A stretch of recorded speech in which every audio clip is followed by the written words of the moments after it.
Hello everyone, welcome to Mobi class online Bihar special GK. और इसमें आधुनिक बिहार से संबंधित टॉपिक्स को हम लोग कवर करते चल रहे हैं, जिसमें आज का ये टॉपिक है भारतीय राष्ट्रीय कांग्रेस और बिहार।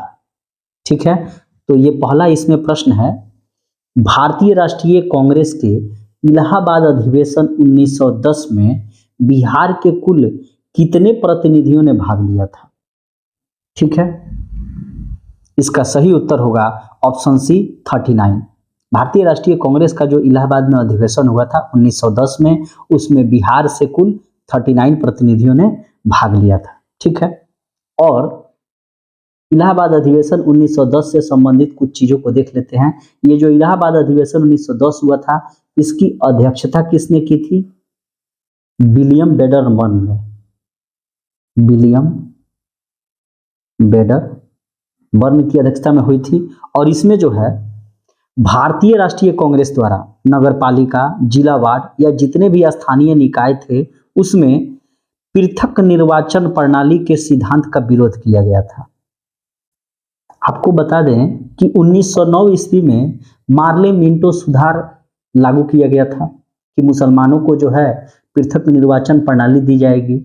उस समय मिंटो जो था, मिंटो द्वितीय, वह गवर्नर जनरल था और मार्ले जो था भारत सचिव था। तो उसी का विरोध इस अधिवेशन इलाहाबाद में किया गया। ठीक है, हालांकि बिहार के मजहरुल हक ने, मोहम्मद अली जिन्ना ने जब ये प्रस्ताव रखा कि इसमें पृथक निर्वाचन प्रणाली यानी कि सांप्रदायिक सिद्धांत लागू होना चाहिए, उसका मजहरुल हक ने समर्थन किया और सैयद हसन इमाम के द्वारा उसका अनुमोदन किया गया। ठीक है, नेक्स्ट प्रश्न पे हम लोग चलते हैं। प्रश्न संख्या 2, भारतीय राष्ट्रीय कांग्रेस ने इलाहाबाद अधिवेशन 1910 में स्थानीय निकायों में पृथक निर्वाचन प्रणाली सांप्रदायिक के सिद्धांत को लागू करने का विरोध किया था, परंतु निम्न में से किस बिहारी ने इसका जोरदार समर्थन किया था? इसका सही उत्तर होगा ऑप्शन ए मजहरुल हक ने। मजहरुल हक ने इसमें जो है पृथक निर्वाचन प्रणाली का सिद्धांत का तो कांग्रेस ने विरोध किया, इसे उसमें प्रस्तुत किसने किया था 1910 में? तो मोहम्मद अली जिन्ना ने जो है पृथक निर्वाचन प्रणाली के सिद्धांत को प्रस्तुत किया था कि ये लागू किया जाए स्थानीय निकायों में, जैसे कि नगर पालिकाओं में, जिला वार्डों में। और मजहरुल हक जो बिहार से संबंधित थे, इन्होंने इनका समर्थन किया था और सैयद हसन इमाम ने इस प्रस्ताव का अनुमोदन किया था। ठीक है, नेक्स्ट प्रश्न पे हम लोग चलते हैं। प्रश्न संख्या 3, भारतीय राष्ट्रीय कांग्रेस के इलाहाबाद अधिवेशन 1910 में न्यायिक सुधार संबंधी प्रस्ताव का अनुमोदन किसने किया? ऑप्शन आपके समक्ष है। इसका सही उत्तर होगा ब्रजकिशोर प्रसाद, ऑप्शन सी। आपको बता दें कि भारतीय राष्ट्रीय कांग्रेस का जो इलाहाबाद अधिवेशन 1910 में हुआ था, उसमें न्यायिक सुधार के साथ साथ स्वदेशी आंदोलन संबंधी प्रस्ताव भी लाया गया था। 2 प्रस्ताव लाए गए थे। एक तो लाया गया था न्यायिक सुधार हो, ब्रिटिशर्स के द्वारा जो भी कानून लाए गए हैं, उसके अलावा स्वदेशी आंदोलन भी चल रहा था। बंगाल विभाजन 1905 में हुआ था। तो न्यायिक सुधार से संबंधित जो प्रस्ताव था, इसका अनुमोदन किसने किया? ब्रजकिशोर प्रसाद ने।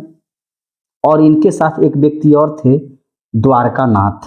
ब्रजकिशोर प्रसाद और द्वारकानाथ, इन दोनों लोगों ने मिलकर न्यायिक सुधार संबंधी प्रस्ताव का अनुमोदन किया और यही दोनों लोगों ने मिलकर स्वदेशी आंदोलन का समर्थन भी किया।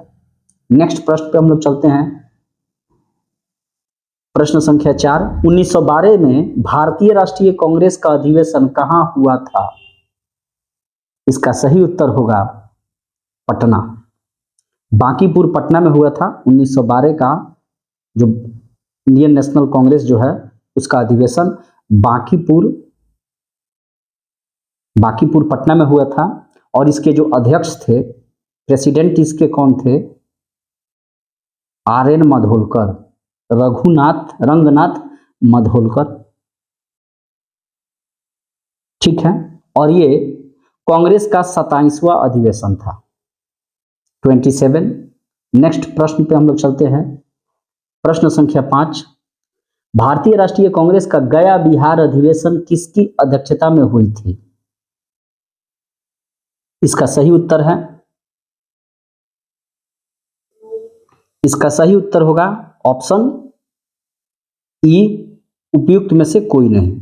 चूंकि भारतीय राष्ट्रीय कांग्रेस का जो गया अधिवेशन हुआ था ये सन 1922 में हुआ था और ये इंडियन नेशनल कांग्रेस का 38वां नंबर का अधिवेशन था और ये गया में हुआ और इसकी जो अध्यक्षता थी यानी कि इसमें जो प्रेसिडेंट थे वे देशबंधु चित्तरंजन दास थे। देशबंधु चित्तरंजन दास और देशबंधु चित्तरंजन दास एवं मोतीलाल नेहरू ने मिलकर इलाहाबाद में स्वराज पार्टी की स्थापना की थी। नेक्स्ट प्रश्न पे हम लोग चलते हैं। प्रश्न संख्या 6, भारतीय राष्ट्रीय कांग्रेस का 53वां अधिवेशन रामगढ़ झारखंड में मौलाना अबुल कलाम आजाद की अध्यक्षता में कब हुई थी? इसका सही उत्तर होगा ऑप्शन डी, 1940 में। भारतीय राष्ट्रीय कांग्रेस का 53 नंबर का अधिवेशन रामगढ़ झारखंड में होती है मौलाना अबुल कलाम आजाद की अध्यक्षता में और ये 1940 में। ठीक है। प्रश्न संख्या 7, भारतीय राष्ट्रीय कांग्रेस के अधिवेशन में कौन से कथन सही नहीं है? भारतीय राष्ट्रीय कांग्रेस के अधिवेशनों में से कौन से कथन सही नहीं है?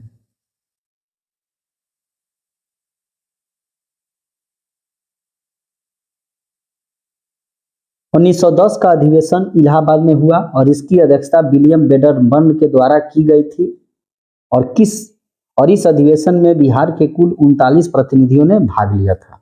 ये बिल्कुल सही है। ऑप्शन बी, 1912 कांग्रेस का 27वां अधिवेशन बांकीपुर पटना में रंगनाथ माधोलकर की अध्यक्षता में आयोजित की गई थी। ये भी बिल्कुल सही ऑप्शन है। ऑप्शन सी, 1922 कांग्रेस का 38वां अधिवेशन गया में देशबंधु चित्तरंजन दास की अध्यक्षता में आयोजित की गई थी। ये भी सही है। ऑप्शन डी, 1942 में कांग्रेस का 53वां अधिवेशन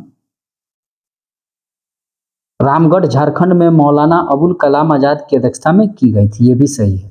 तो इसमें गलत क्या है? ये जो गया का जो अधिवेशन हुआ था ये तो 38 नंबर का था। देशबंधु चित्तरंजन दास इसके अध्यक्ष थे। ये भी सही है। कांग्रेस का 1912 का 27वां अधिवेशन बांकीपुर पटना में हुआ था, RN माधोलकर। ये भी सही है। 1910 में इलाहाबाद में अधिवेशन हुआ विलियम बेडरबर्न की अध्यक्षता में। ये भी सही है।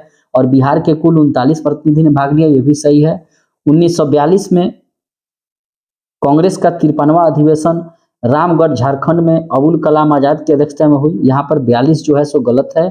1940 में कांग्रेस का 53वां अधिवेशन रामगढ़ झारखंड में मौलाना अबुल कलाम आजाद की अध्यक्षता में हुई थी। ये सही है। तो इस प्रकार अगर देखें तो भारतीय राष्ट्रीय कांग्रेस का बिहार राज्य में 3 अधिवेशन हुए हैं।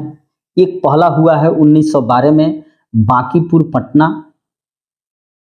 RN माधोलकर। ठीक है।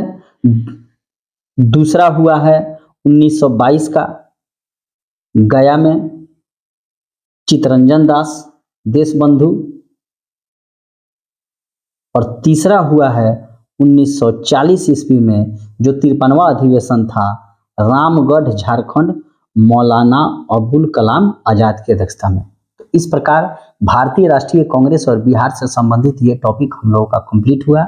इसी प्रकार अन्य टॉपिक प्रतिदिन अपलोड किए जाते हैं। चैनल पर नए हैं तो सब्सक्राइब करना ना भूलें और वीडियो को लाइक और शेयर भी करें और नोटिफिकेशन बेल को ऑन कर लें ताकि जब भी वीडियो अपलोड हो तो इसकी सूचना आप लोगों को मिलती रहे। ठीक है। अगर आप हमारे इस पेड कोर्स से जुड़ना चाहते हैं तो जुड़ सकते हैं। मिलते हैं एक नए वीडियो में, तब तक के लिए थैंक यू।